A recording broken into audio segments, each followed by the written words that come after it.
Hello, everyone. Welcome back to the third Asia Pacific Clean Air Partnership Joint Forum. My name is Zuhair Ahmed Kaushik. I'm the regional facilitator for Asia and the Pacific at Children and Youth Major Group to United Nations Environment Program, and I will be your moderator for the session, Youth for Clean Air and Blue Skies. We are inheriting a planet that is unwell with the environmental hazards, critical air pollution, and unstable climate. 1 billion children are at extremely high risk of the impacts of climate crisis. A billion children are also highly exposed to exceedingly high levels of air pollution. This can lead to life-altering and life-threatening long-term respiratory diseases and adversely affect cognitive development, endocrine functions, immune systems, and low birth rate or preterm birth. We are now at the front line of an environmental crisis. We played no part in creating. The task is daunting, but we are ready to take it on. Even during the pandemic, we have worked together to find ways to empower and everyone in the community. And this is what we will feature today. This session will bring together young leaders from the region to showcase clean air action and youth participation in developing and implementing clean air solutions. It will also highlight the role of youth in raising awareness on clean air and how it is key to enhance ambition to improve air quality and contribute to climate action. Let us watch a video on the role of young people in the fight for clean air and for a stable climate.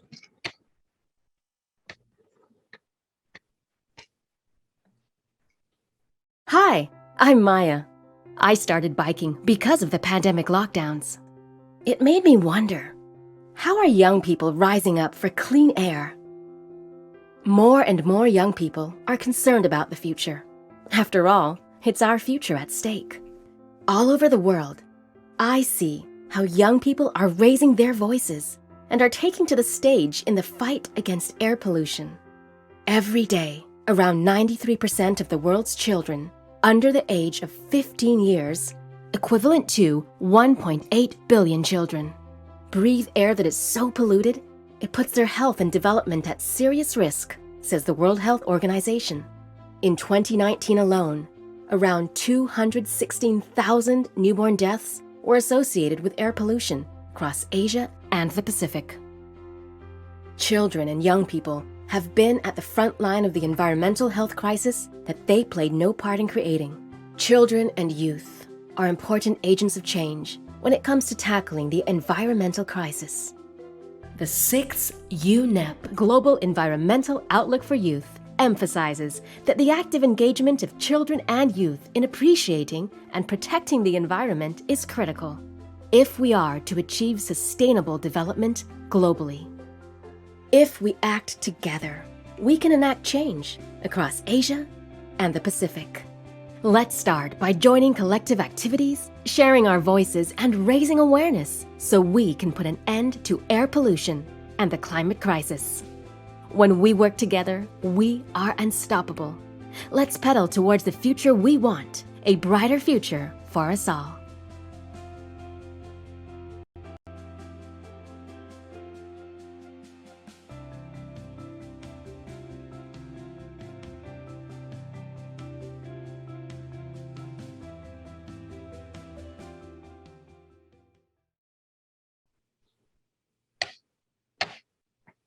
Thank you. Let's start our session with a presentation to help to set the scene of the status of air pollution and climate crisis in the region. Our speaker is an experienced science and policy communicator and environmental attorney with a history of working in the environmental services industry. Please welcome Mr. Nathan Burkford Purnell, Scientific Advisory Panel and Science Affairs Coordinator at the Climate and Clean Air Coalition. We highly encourage you to send in your questions in the chat function. We have space later in the session for speakers to respond to the questions from the participants. Nathan, the floor is yours. Thank you very much, and thanks for the opportunity to speak here today. As you said, my name is Nathan Borgford Parnell. I'm a Science Affairs Coordinator with the Climate and Clean Air Coalition. For those of you who have participated in the earlier sessions of the day, I'm going to cover a lot of the same ground, but I'm going to try to, play only the hits to set the scene here for this very hopefully engaging discussion that we're going to have. Just to outline my quick presentation here, I like to start with bad news first. So we're going to begin with the bad news. We're going to transition with a fun quiz in between, and then we'll get to the good news messages for our scene setting for today. So first bit of bad news doesn't come as a surprise, I suspect, for anyone in the region, but air pollution is a serious crisis in Asia and the Pacific, as it is in much of the world. The statistics are that 7 million people are dying every single year, at least, from exposure to fine particulate matter air pollution. That very daunting number actually hides some of the worst impacts of exposure to air pollution, which are the chronic diseases that people live with their entire lives, often debilitating diseases. And impacts from exposure to air pollution that hide behind the really stark premature death numbers. The greatest human health impacts in the world are in the Asia Pacific region. But despite that, more than 90% of the human beings on this planet are exposed to air pollution that is above WHO guidelines. In the Asia Pacific region, this is a fun little tree map showing the different source sectors in the region that contribute to fine particulate matter air pollution. As you see, residential cooking and heating is approximately a quarter of the burden contributing to PM 2.5, but there are other major sources such as industry, energy production, agriculture. AFCID is anthropogenic fugitive construction and industrial dust. So that's construction dust primarily. Windblown dust is another major contributor, is transport, the waste sector, and many others. This is a couple of maps representing to describe a couple of ways in which you can look at the burden in terms of premature disease death caused by just PM 2.5 emissions from the residential sector in the Asia Pacific region. And just to clarify, this is just the residential sector. It's not every sector and source of PM 2.5. If you were to look at other source sectors, these maps would look a little bit different. On the map on the left, perhaps unsurprisingly, India and China have the greatest total number of premature deaths due to exposure to PM 2.5, although Pakistan and Indonesia also stand out. All the other countries in the region are also impacted from the residential sector, but this is largely a function of population size as much as it is actual emissions. And the story actually becomes a little more interesting if you look at a different metric, which is the rate of deaths per 100,000 in population.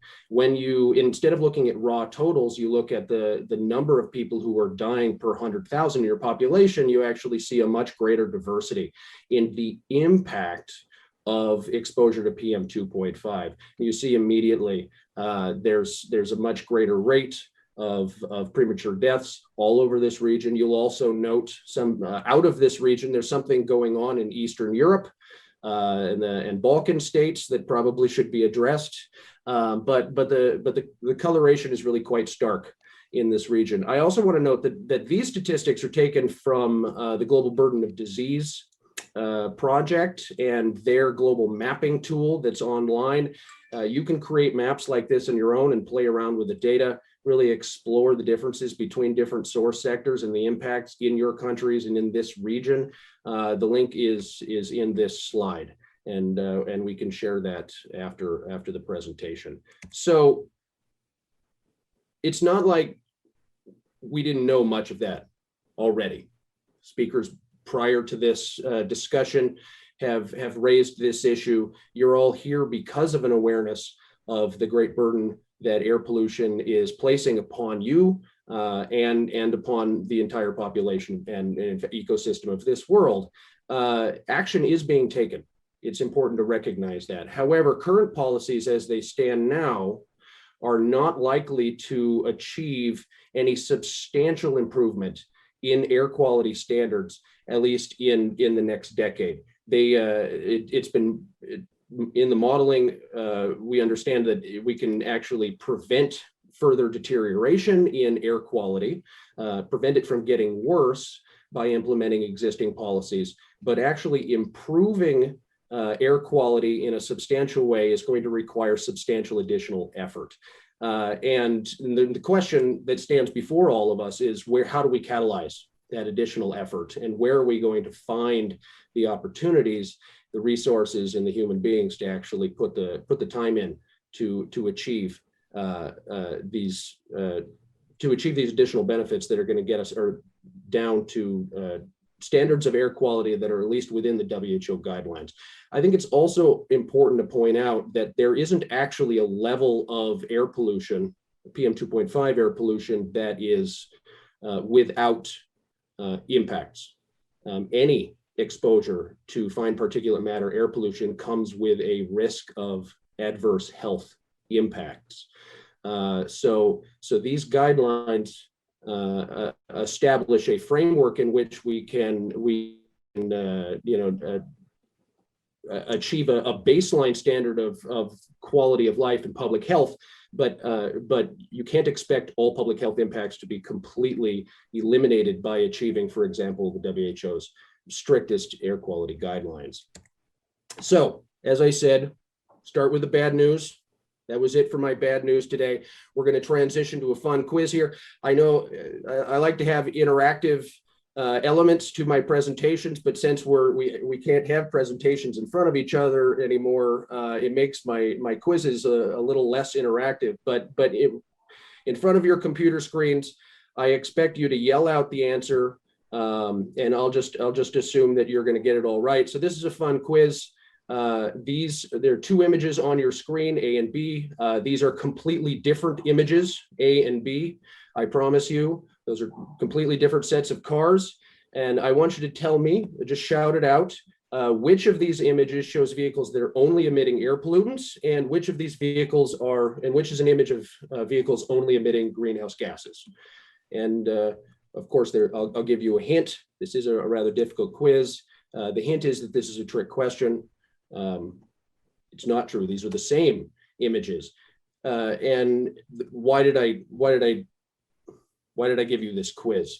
The reason that I think expressing or providing something like this quiz is important is because for a very long time, air quality managers, the climate change community, and public policy and institutions in countries responsible for atmospheric management have managed air pollution and climate change in almost completely independent silos. So despite the fact that these cars are emitting simultaneously air pollutants and greenhouse gases, they are often managed as if there are communities that only manage them from a standpoint of air quality management, and another community that manages them exclusively from the standpoint of greenhouse gas mitigation. And when you separate those two silos, or separate those two communities into silos, you end up potentially missing opportunities to catalyze additional action and achieve multiple benefits that would actually move us more rapidly towards a more sustainable world with cleaner air and a more sustainable climate. So within the Climate and Clean Air Coalition, and I know within APCAP and much of the global community, in which we work, we really do see air pollution and climate change as two sides of the same coin. The vast majority of air pollutants are actually have an impact on the climate, both directly and indirectly. As with those cars in the previous slide, most sources of greenhouse gases also they also co-emit air pollutants. And if you take a one atmosphere approach, which is you assume that we only have one atmosphere and everything that goes up there touches us all, then you can understand that that when you look at a car that's emitting both air pollutants and greenhouse gases, if you eliminate that car, you're going to achieve improvements not only in reduced greenhouse gas emissions, but reduced fine particulate matter air pollution that's going to achieve not only climate objectives, but near-term public health and other development objectives. And those two things that happen simultaneously together can actually bring together these siloed communities and other communities, such as the public health community, to pool resources and achieve rapid action, multiple benefits mitigation that wouldn't be achievable if you were only looking at one aspect of this problem. For example, if you were coming at this exclusively from a climate perspective. So there are many activities, measures, both technical and policy and regulatory measures, personal measures and public measures that can be taken that achieve multiple benefits simultaneously, both for climate, health, and development. I don't have time to go through all of them now, but I'm just listing a few of them here. In this case, these are measures that the Climate and Clean Air Coalition is advocating for and has been for the last decade, which target black carbon. Black carbon is a component of fine particulate matter air pollution. It's the black component of soot.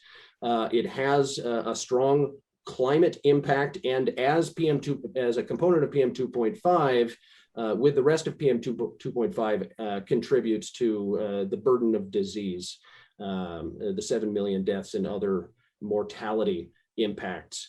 You can find a list of all of the measures that we have identified with our partners in APCAP, UNEP, and the Climate and Clean Air Coalition in a report we put out in 2019, the Air Pollution in Asia and the Pacific Science-Based Solutions Report. There's an image of it here and a link to it in this slide. So two final thoughts before we go.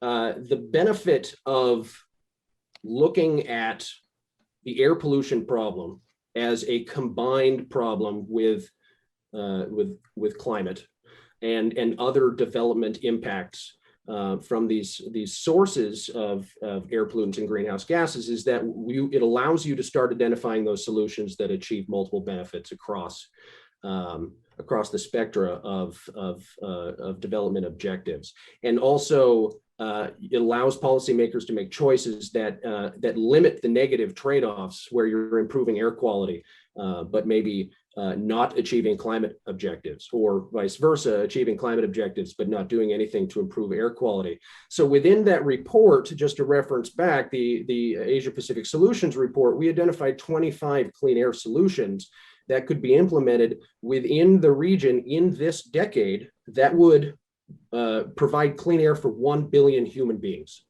in Asia Pacific region. And that brings an enormous public health benefit to all members of the Asia Pacific region. But not only that, it actually simultaneously reduces a substantial amount of greenhouse gases.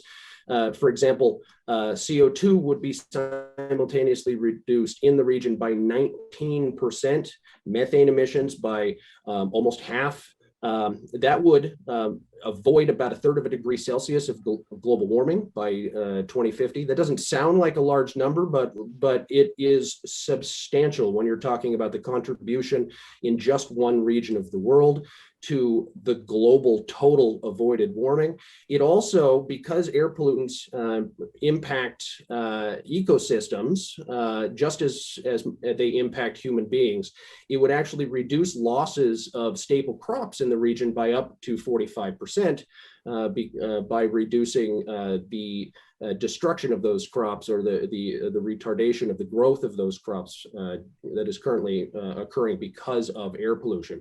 And just just to bring this point home, the Asia Pacific region, acting exclusively for the public health benefit of its people, so focusing just on the clean air element, could, as a side benefit, achieve a 1/3 degree global warming benefit for the whole planet. You don't have to do it for climate reasons. You show up for the health, you get the climate for free, and you get all the ecosystem benefits. Similarly, maybe you only care about food security. Show up for the food security, you're going to get the climate benefits for free, and you're going to get improvement to public health.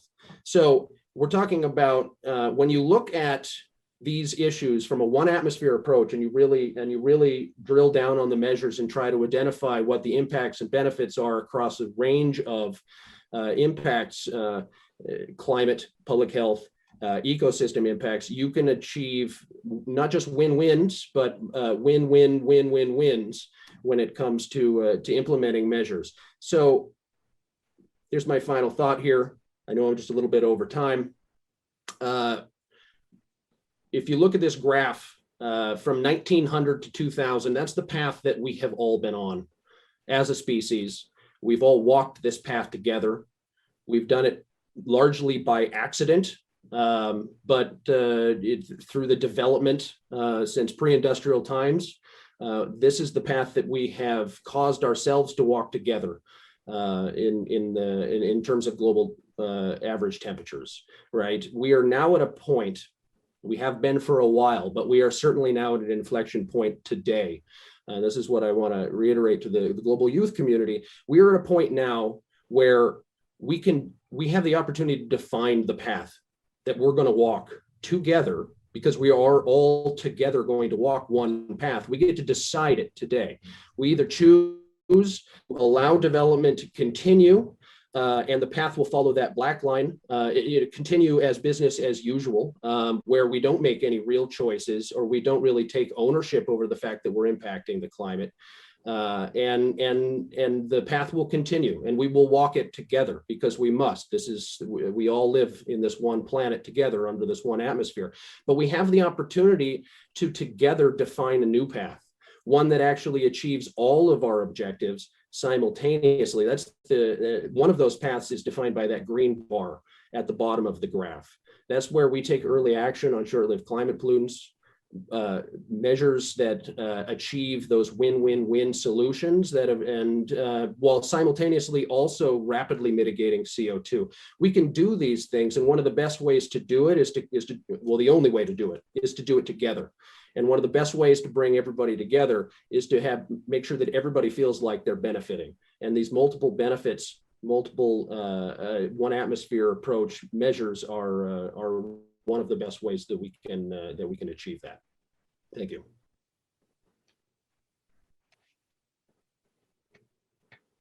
Thank you, Nathan, for the insightful presentation.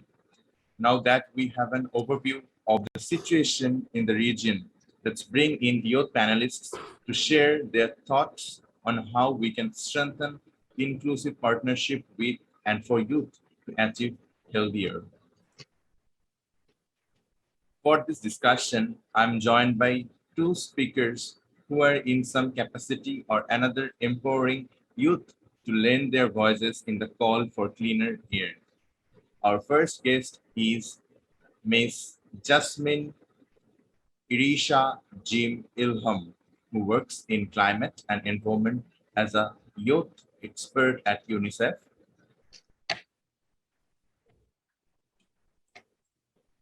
Hi. Next, hello.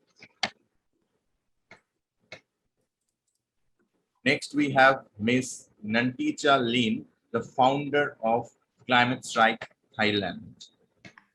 Hello.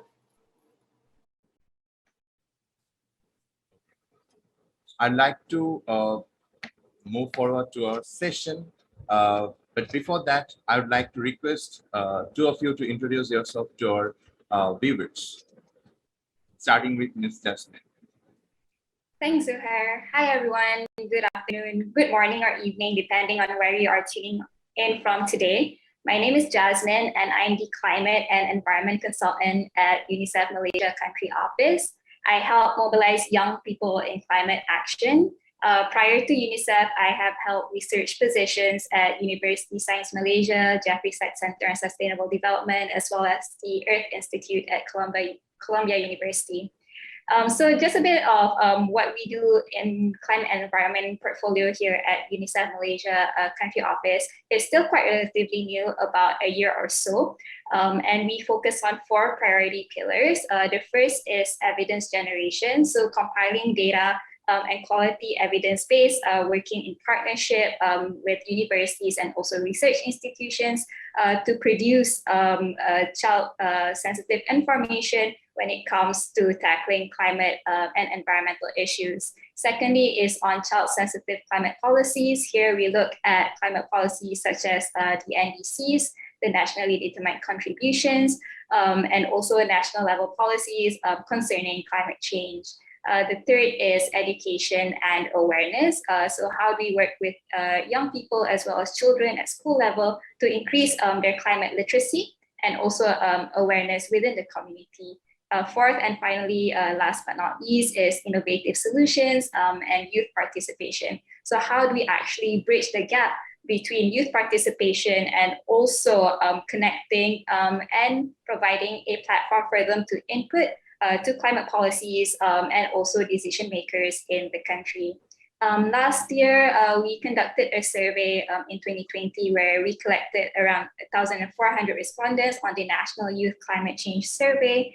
And this survey actually found that 92% of young Malaysians think that climate change is a crisis. So this is a very big figure.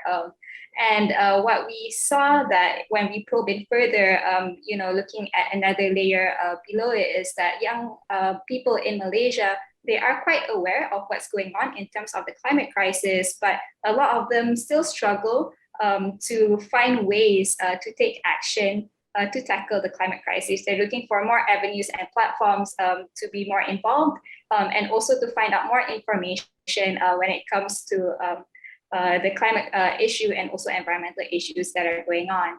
And a little bit of my background as a young person is that I was also previously the manager of the Malaysian Youth Delegation to the UNFCCC. So I was quite actively involved in the civil society organization. So I hope to contribute a point or two in this conversation as a young person and also working at UNICEF as a climate and environment consultant.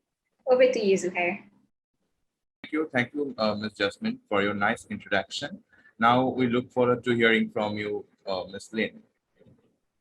Hi there. I might have not have too much to say right now as I'm with Climate Strike Thailand that I founded. It's been quite inactive given the COVID situation, political situation in Thailand. So I had started Climate Strike Thailand, with the global climate strike movements, doing activism, organizing protests to demand climate action from the government.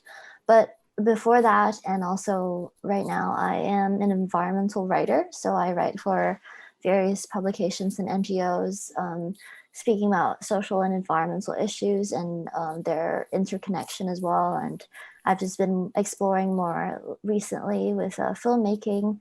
And yeah, just ways to communicate about the environment to a larger mass. And, I feel like in our environmental world, we do have quite an echo chamber. So my mission is kind of to find what's the middle ground where we can communicate and engage people into acting on such issues.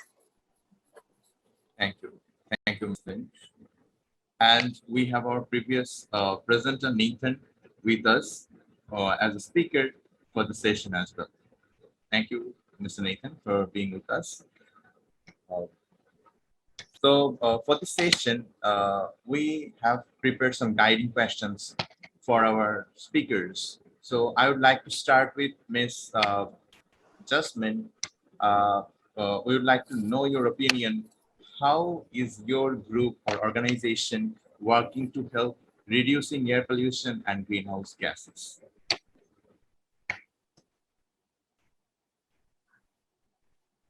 Thanks for the question, Zuhair. So as I mentioned earlier, when it comes to gathering data and evidence, we work together closely with local researchers and also experts from universities and also research institutions here in Malaysia. As Nathan rightly said in the beginning during his presentation, is that not a lot of people can actually make the links or the connection with the climate crisis, especially when it comes from the lens of the public health. And when we talk about children, and also from the perspective of children's rights, it adds another layer towards the conversation as well. So recently we worked together with researchers from UKM, the National University of Malaysia, who have conducted case studies, which will be published soon. And this case study actually looked into minority groups within 3 locations in Malaysia.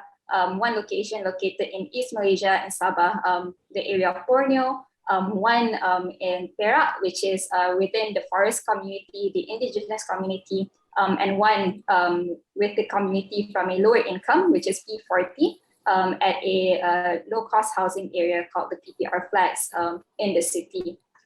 So I'm not sure, I'm not going to really communicate the findings of this study yet now, since it's not yet published, but I can tell you what happens in Malaysia when we face severe air pollution, particularly impacts such as haze from bordering nations, and also just currently in the urban center when air quality is not at par as it's supposed to be. And especially when it comes to the conversation of really looking at it from a children's perspective. So we know that climate change and air pollution in particular affects children, particularly from the lower age range, 5 years old and below. But air pollution also has severe impacts on the child's developing brain. So we're not even talking about physical health, but we're also talking about mental health added into the equation. And this can affect the ability of developing child's neurons to communicate different parts of the brain and impact the child's learning and development.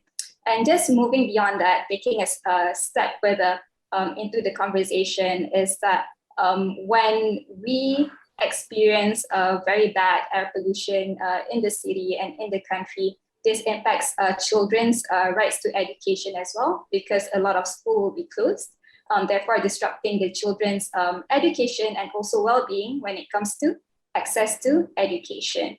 So those are the couple of things that we're looking at right now at UNICEF Malaysia when it comes to air pollution, particularly through a children's rights lens. Thank you. Thank you, Ms. Jasmine, for informing us about your organization's activities in fighting air pollution.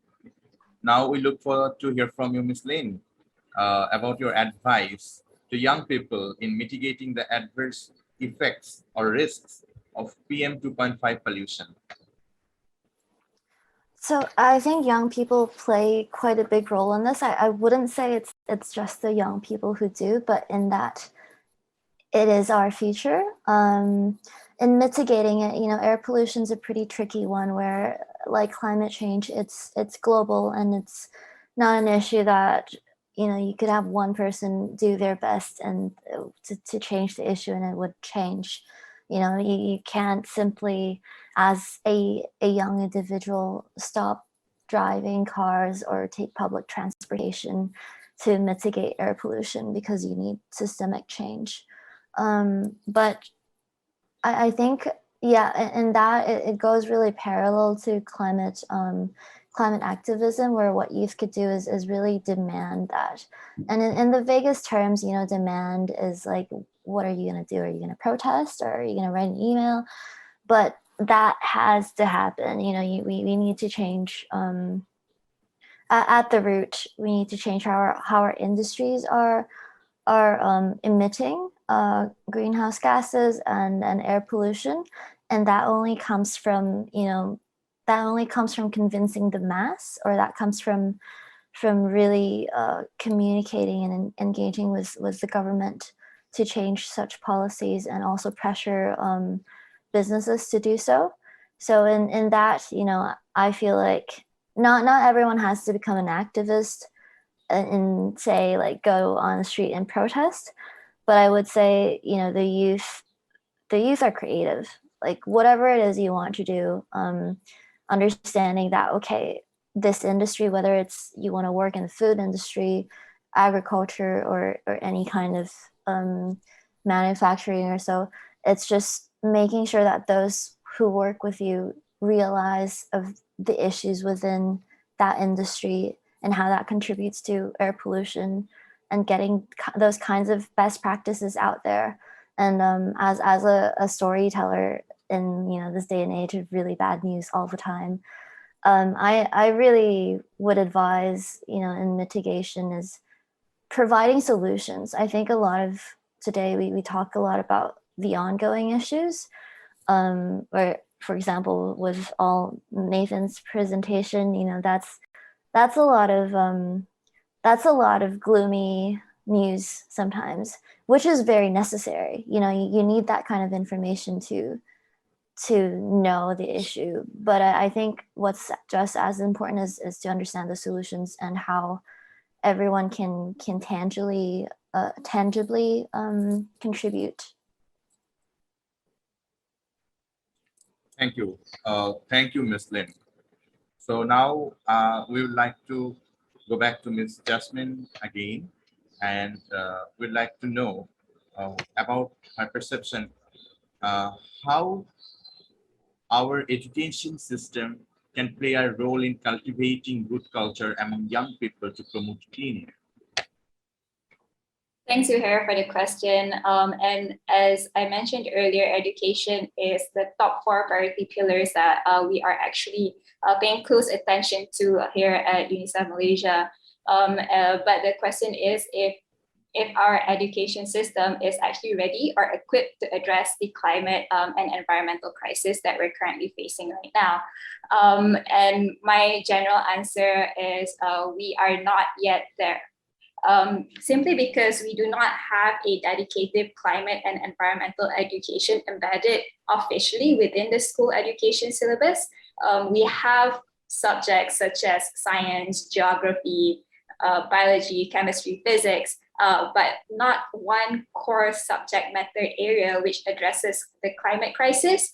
And I'm not just talking about climate science, but inclusively when we talk about climate justice and intersectional climate issues. And those are some of the research that we are currently undertaking here is to analyze the current education system and the framework. And also when it comes to climate governance within the country as well, you know, to have climate crisis not be in silo, but an intersectoral issue that is being prioritized within each and every ministerial government and agency. So what it means is that the climate crisis or tackling air pollution from a climate change lens is not supposed to be just the priority of the Ministry of Environment, but other ministries should look into it because it concerns public health, it concerns education, it concerns youth, it concerns the women. It cuts across every sector. So that should be really reflected upon and to actually see, you know, an inclusive and holistic climate sensitive governance when it comes to education, but also addressing issues at hand. And also, one of the areas that we're looking at is climate smart education. So moving just beyond having an education which addresses the climate crisis, we also need to have physical infrastructures that is resilient towards the climate crisis. So what I'm saying is that schools that are located at the coastline, schools that are vulnerable towards physical climate impacts, how are the schools equipped when it comes to haze season, for example? So those are the areas that we are trying to look more deeply into and address. And of course, another 2 areas that we're looking at is equitable climate education. So how do we have a climate education that is accessible, that is easily understandable and inclusive to all children, regardless of their background, particularly particularly, and prioritizing those from the most vulnerable population groups, including the poor, rural, indigenous, stateless, and also children with disabilities. And last but not least is also empowering local knowledge, because most of the time when we talk about the climate crisis, it's huge, it's overwhelming, it's not comprehensible. But how do we actually break that down into a bite-sized manner for local children, which lives in the kampong, which lives in the village, to understand how the climate impacts them, and what is happening when it comes to adverse climate impacts and also environmental degradation in the country. Thank you, Ms. Jasmine. That was excellent. So now we would like to ask Ms. Lynn about her opinion, how we can engage children and young people to contribute in sharing the message of having clean air and blue skies in their communities. And I would also like to request her to highlight her organization's activities as well. So as I've said, currently my organization's really not active due to the political and COVID situation in Thailand. But as an individual, what I'm currently focused on is storytelling and communications. So on your question of how to engage youth, I honestly think that everyone at this point is concerned about air pollution as like a crisis, because it's when you can't see through the air, it's not clear. When it's just haze that you're breathing in, obviously there's an issue. And I think people now need less convincing that the issue exists, but more so they, just continuing from what I've spoken about earlier, they just need the solutions. What can I as an individual do? And in that, I feel like a lot of adults have less of a choice, because everyone's got their own livelihoods, and a lot of people have to work, or they have different priorities in life. But the youth, I would say, are those who have more time and headspace to get onto. So similar to my points, there are various ways that you can work forward towards demanding policies to be enacted. For example, in Thailand, we've got this organization called Clean Air Network, who do an amazing job. It's like a real act of demanding. They set up booths. They've drafted petitions, and they have exact clear policies. How policies and guidelines on emissions from factories, or on the industry side, or they've got the public health, all these indicators for the government to provide public health care for air pollution illnesses, or have monitors, or they've got these various kinds of policies, so they've started to set up booths around the country and get people to sign it, and then eventually submit this proposal to the government. But again, these are just one of the things that you can do in your own community. There are other things, such as the smaller scale, like, okay, let's plant some trees in this community, and then to make the air better. But again, we have to go back to that really, really big issue with fossil fuels and industry. Thank you, Mr. Thanks a lot for your opinion. Now we'd like to go to our another speaker, Mr. Nathan, and we'd like to ask him, what is your message as for the young people and the government regarding the clean air? Excellent conversation so far, I have to say. I'd like to associate myself with everything that's been said. Everybody's made excellent points. My message, just quickly, I guess, one, exposure to air pollution is not a choice for the vast majority of our species: children, adults, retirees. the ability of an individual human being, regardless of their income and regardless of where they live on this earth, their ability to, on an individual person by person basis, to substantially and sustainably impact their exposure to air pollution is very limited.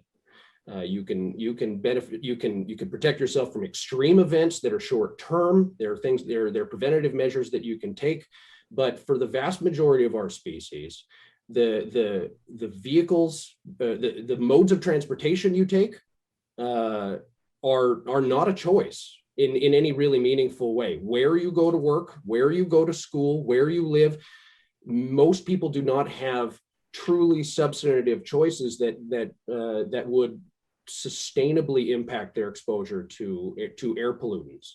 So the onus really needs to be on policymakers and on industry, and the youth have a very strong role to play in pushing substantial action in areas where we know we can have enormous benefit, right? I mean, we know where I showed in my tree map, we know where the PM 2.5 is coming from. We also know where the greenhouse gases are coming from. They're coming from the same places, right? Youth need to be pushing, and their parents and everyone else need to be pushing industry and policy and government to be making substantial action to address those known sources of air pollutants. And, as Lynn was saying, let's focus on the multiple benefits, the positives, and the things we know how to do. The doom and gloom elements are important as context, but yes, we know how to act. But just one final point here to, that concept of a one atmosphere that I was trying to articulate. Much of the policy community, at least historically, has been so siloed, they have not historically been incentivized to look for those multiple benefits, to work across between agencies, even within ministries, to achieve multiple benefits and to achieve benefits at different timescales. And so I think that's an important thing for the youth community, I think, to really push for as well. And it's part of the education system. I mean, it touches on a lot of the questions you've asked. Really think of this as a system. What is your place in it?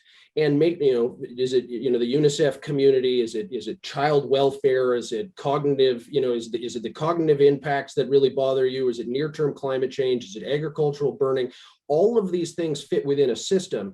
And when we're pushing solutions, we're pushing policy in particular, we need to make sure that we are that we are pushing for the policymakers and the policies to be as inclusive as possible, so that they can assess the impacts and benefits across all of the potential stakeholder communities and bring them together to achieve real rapid action.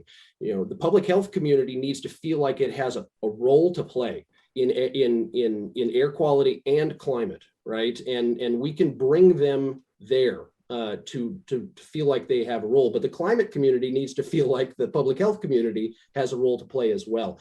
And the youth really need to be hitting this home, because this is the world you're inheriting.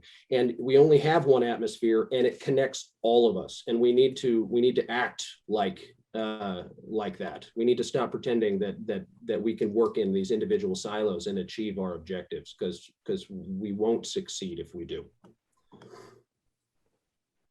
Thanks, Mr. Nathan, for your insightful speech. A big thank to all of your participants. And I think there are many questions we have from for our speakers from the participant side. So I'd like to take some questions, and we got some questions here. So the floor will be open for the speakers. Any of you can feel free to answer those. So first, we have a question: how to motivate youth about climate issues and clean air?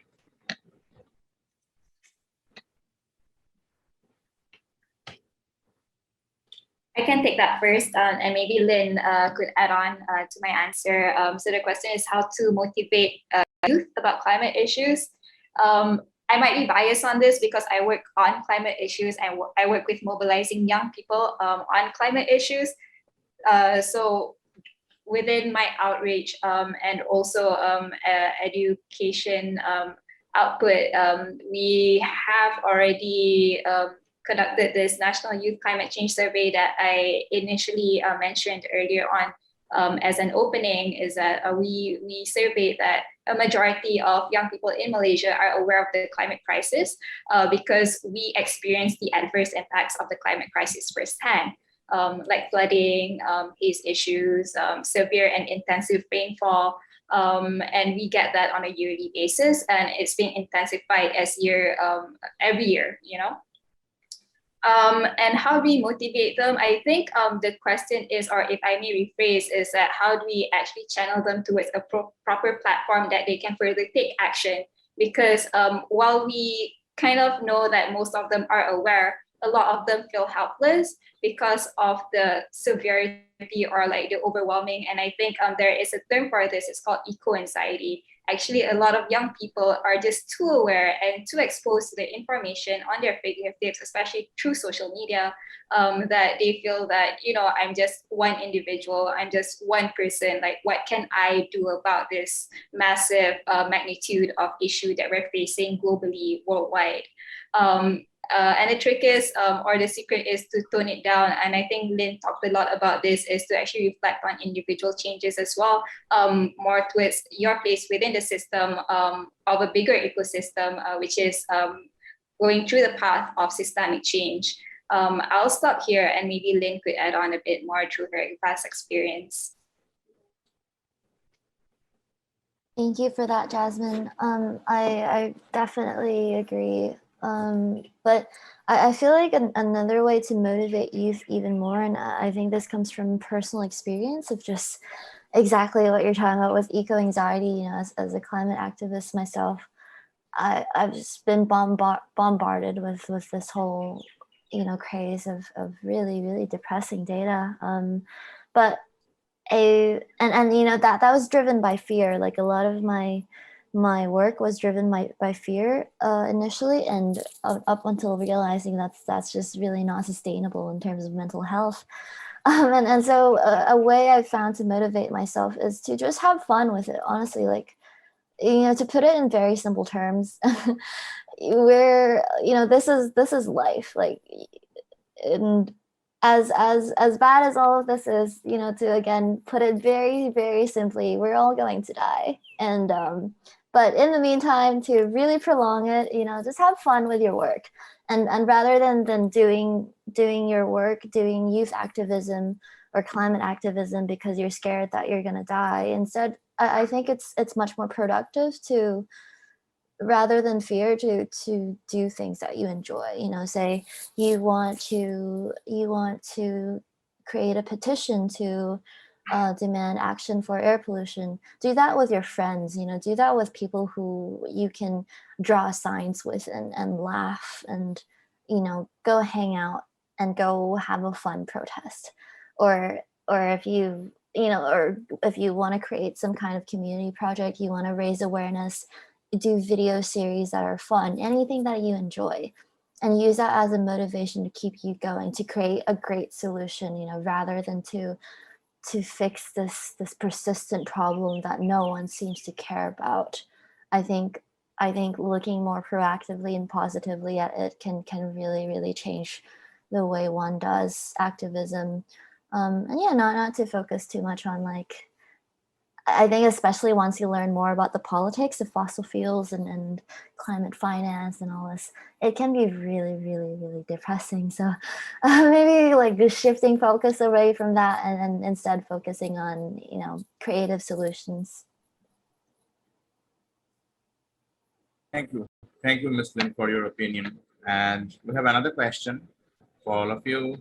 We hear a lot from experts, scientists, and the politicians. But what about your activists like Lean, who are the people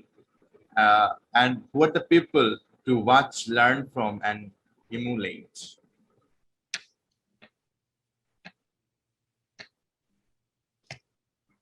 Mr. Nathan, you can feel free to face the question.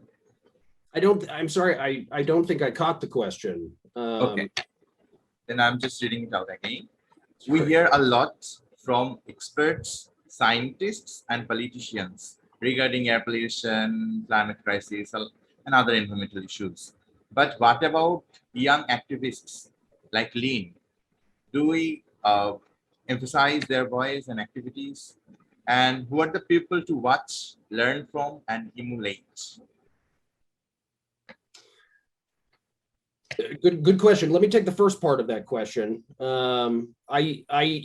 Yes, everyone has a role to play. We all live on this planet. We all experience this atmosphere together. It connects all of us, right? I was actually just reflecting, related issue. There's often, when there is a big success, a big policy change or something, right, you can look back and you can diagnose exactly how it occurred and which specific people were involved in making that one thing happen to transform the world, right? But in the midst of actually trying to get the thing done, it's messy. Everyone has a role to play, right? And you don't know what that one thing necessarily is, or the combination of things, or that, that high watermark, or the cresting where all of a sudden there's going to be a paradigm shift, right? Everyone has a space in this, and the youth voices are critical, right? I mean, every voice is critical. I don't outbalance over another. So we just put out a report. This is related to air pollution. I'll be exceedingly quick with this, but we just put out a report, the Global Methane Assessment with UNEP and the CCAC. It had an enormous global impact on interest and awareness about what can be achieved by mitigating methane, not only for climate, but for air quality benefits, right? And because methane causes the formation of tropospheric ozone, and tropospheric ozone is a major air pollutant that impacts human beings and ecosystems. People have been coming up to me and said, my God, why didn't I know about methane before this report came out that told me that we could save 200,000 lives every single year by mitigating methane, and we could avoid, a third of a degree of warming, and all of these other benefits. Why didn't we know this? Well, we did, right? We did. Different communities knew this, right? But they weren't talking to one another, or they weren't speaking the right languages. The pieces came together at the right moment. And we are seeing this huge movement in that space, right? So with air pollution and the climate nexus in Asia Pacific and in the rest of the world, people know what needs to be done for the most part. There are different communities. They need to be brought together in creative ways, not just once, but over and over and over again until it works, right? And the expert community, the policy community, they can come with refinements and whatnot. The youth community comes with refinements. Everybody needs to keep coming together until we get this thing done, because not doing this is not an answer. We have to solve this crisis, and we have to solve it together. Thank you, Mr. Nathan, for your bold statement. We are at the end of our session, and thanks to our two speakers and also the attendees for making this session a successful one. And obviously, special thanks to our Mr. Nathan, Jasmine, and Lean for sharing their works and insights with all of us.